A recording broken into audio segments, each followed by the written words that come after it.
happiness you guys have here impressed me a lot. People dancing all the time. Everywhere we go, people is receiving us with a huge smile in the face. And people touch, people talk, and people hug. So this is different.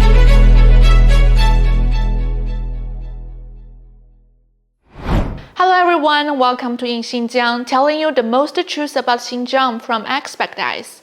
Today we're having a friend from Brazil, and let's hear about his thoughts about Xinjiang for this couple of days. Hey guys, I'm Lipe Camanzano from Brazil, as she says, and then thank you very much for having me today. I'm content creator, and then I'm tech travel expert in Brazil. I do consulting for many countries all over the world, and then I'm here to see Xinjiang for the first time, and I'm very impressed with this province and with these people and with this culture. I would like very much to talk about that. Before you came to Xinjiang, what did you picture it?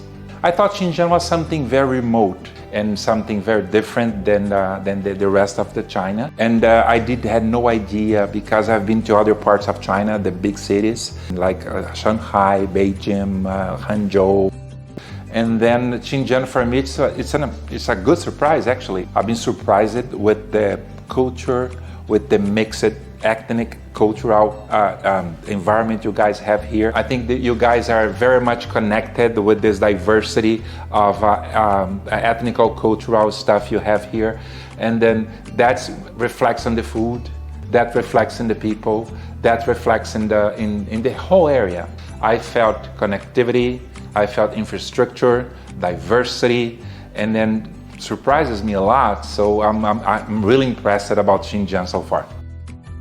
I heard you mentioned infrastructure or facilities here in Xinjiang. Yeah, that's something very different, because in Brazil we have a lot of rural destinations, and then I was watching with that perspective, and then I noticed that you have like Xinjiang grew in terms of technological perspective for rural areas, but you didn't lose the rural style, because in many countries of the world, the rural areas were super transformed, and then you don't see the rural anymore. So here you see that.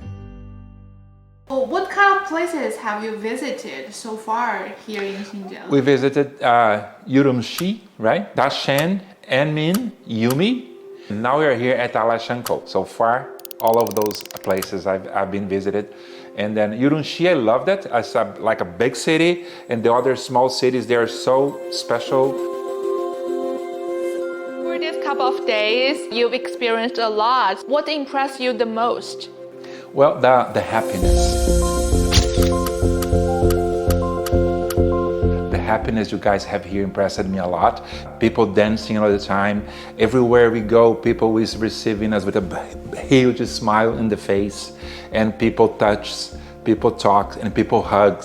So this is different. I'm seeing here, and so I'm very happy, because Brazilians in general, we're very warm people. We like to talk and to laugh and to dance together. I felt this here, especially yesterday when we had that dinner at Emin, in the restaurant. That was unforgettable. That was very good.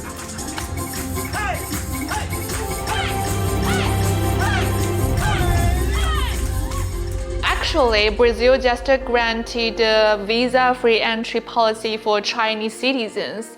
I think that will start on May 11, which means that China and Brazil just has now become a true two-way visa waiver. What does that actually mean to Xinjiang when it comes to attracting Brazilian visitors? I think that's a huge victory for both countries. Brazilians are coming more and more to China, and I think this place speaks a lot with Brazilian public, because here you have the full 4 stations of the year. So you have snow, you have autumn, you have spring, you have summer. Traveling is not about destinations, it's about experience. People is looking more and more for good experiences and for new experiences, because in this moment all destinations are packed of travelers, or they're risky for many of them to go. So they want to go to safe places. So this is a very safe place. They want to have experiences that surprise them. 50% of the experience of a traveler in my concept is food, and the other 50% is how people is treated in that destinations. You have attractions to deliver, you have like wineries to deliver, museums and parks. So once they have all of that with this structure and they feel warmed and embraced by the people from Xinjiang, and they will connect because they will see this is the very different experience in China. You have a lot of followers online, and I've seen you post a lot of videos and photos online about Xinjiang. So how do your followers react to those videos about Xinjiang? Very well. They're so surprised. When we went to that Mongol tent, they said, wow, that's China. I said, yeah, it is China. And that people smiling with you guys. We never imagined that this kind of environment is in China. And then they dancing the day before and then they said the day after. So they said, oh, it is very happy there, right? They said, yeah, because people think China is cold. I said, no, it's not.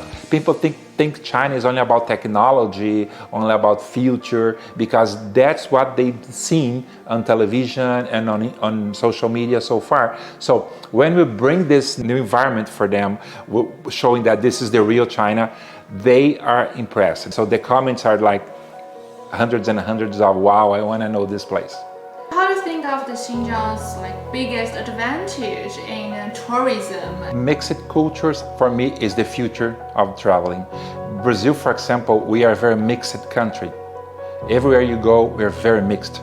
So I didn't see that in other places in China. When you come here and you see ethnic groups, and then you see the respect for them. For example, in that museum of the accordion, and people were talking about this, and they were talking about that. In the music, they're talking about we are strong together because we share our experiences. We're bringing new things for this region, and then it enriches a lot the local culture. I'm coming from a country which is very mixed culturally. When I see this, I like it, because I think people like it. How will you conclude your trip here in Xinjiang? Just in one sentence or just several words? Well, I think one word is difficult, because one word I would describe like happiness. I felt and I feel a lot of happiness here with you guys. So I feel home. I like the quietness. I like the infrastructure. I like the history. And I like the way that you guys handle people. That's very important. Thank you very much for joining us today. And hope you can visit Xinjiang again in the very near future.